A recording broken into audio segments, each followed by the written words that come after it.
धन्यवाद अध्यक्ष महोदया। आज हमारे राष्ट्रगीत के 150 वर्ष पूरे होने पर हो रही महत्वपूर्ण चर्चा में गर्व के साथ एक भारतीय होने के नाते मैं अपने विचार रखना चाहती हूँ।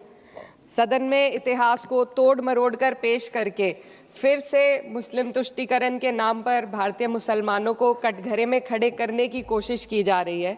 लेकिन मैं सदन में बताना चाहूँगी कि हम भारतीय मुसलमान जिन्ना के आह्वान को ठुकराकर अपने इस प्यारे वतन की मिट्टी के साथ मजबूती से जुड़े रहे।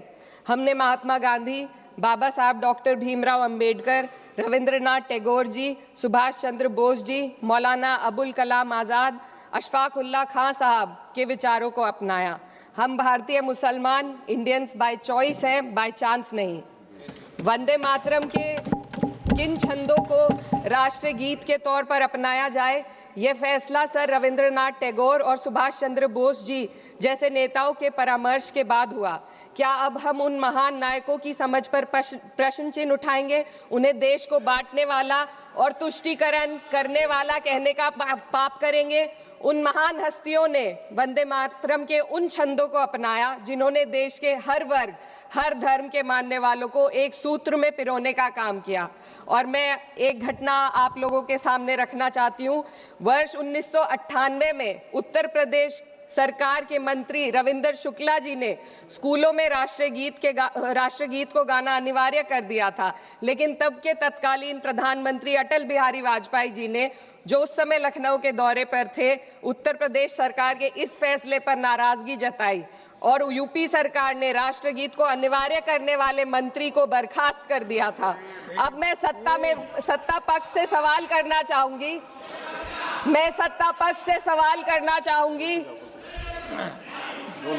बोलने दीजिए।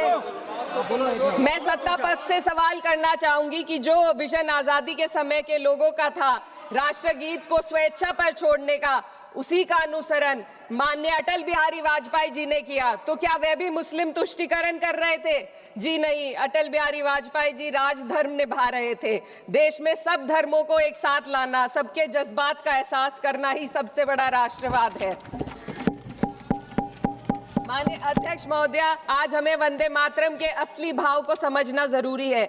यह गीत तो देश के जल, जंगल, जमीन, हरियाली और निर्मल हवा की वंदना को समर्पित है। यह भारत की जन जन की मंगल कामना करता है कि भारत का हर नागरिक स्वस्थ रहे, सुरक्षित रहे और सम्मान के साथ जी सके। सुजलाम सुफलाम का अर्थ है, सुनिए, ऐसा देश जहां स्वच्छ और पर्याप्त जल हो, जहां नदियां जिंदा हो, बहती हो, जीवन देती हो। अध्यक्ष महोदय, लेकिन अब जरा यमुना का हाल देखिए। दिल्ली प्रदूषण नियंत्रण समिति की 2025 की रिपोर्ट बताती है कि यमुना के कई हिस्सों में बीओडी स्तर 127 mg पर लीटर है तक पहुंच चुका है, जबकि किसी जीवित नदी के लिए ये 3 mg पर लीटर से कम होना चाहिए। ये सिर्फ नदी का संकट नहीं है, ये किसान का संकट है। नमामि गंगे के नाम पर हजारों करोड़ रुपए खर्च हो गए, लेकिन सच्चाई ये है कि आज भी गंगा और यमुना के किनारे किसान मजबूरी में उसी जहरीली पानी से खेती कर रहा है। वही जहर अनाज में उतरता है और वही जहर किसान की जिंदगी को धीरे धीरे खत्म कर देता है। अध्यक्ष महोदय, जब पानी जहर हो जाएगा तो सुजलाम कैसे होगा? जब किसान बर्बाद होगा तो सुफलाम कैसे होगा? मलयज शीतलम, मलय का अर्थ है मलय पर्वत से बहने वाली ठंडी, सुगंधित, चंदन जैसी हवा जो जीवन देती है, बीमारी नहीं। आज मैं इस सदन से पूछना चाहती हूँ, क्या आज के भारत की हवा मलयज शीतलम है? नहीं अध्यक्ष जी, बस संसद से बाहर कदम रखिए, एक गहरी सांस लीजिए। ये चंदन की महक नहीं, ये जहर है जो आपके हमारे फेफड़ों में उतर रहा है। दुनिया के 20 सबसे प्रदूषित शहरों में से 13 भारत में है। दिल्ली की हवा में सांस लेना मानो रोज 20 सिगरेट पीने जैसा हो। भारत हर साल सर्दियों में जहरीली हवा के प्रकोप में घिर जाता है। AQI गंभीर स्तर पर आ जाता है।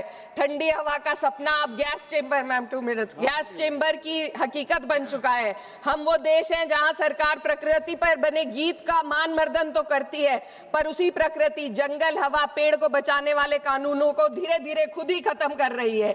ये है आज के हमारे मलयज शीतलम की अफसोसजनक सच्चाई। अगर हम हवा को साफ नहीं कर पाए तो न सुजलाम बचेगा, न सुफलाम बचेगा।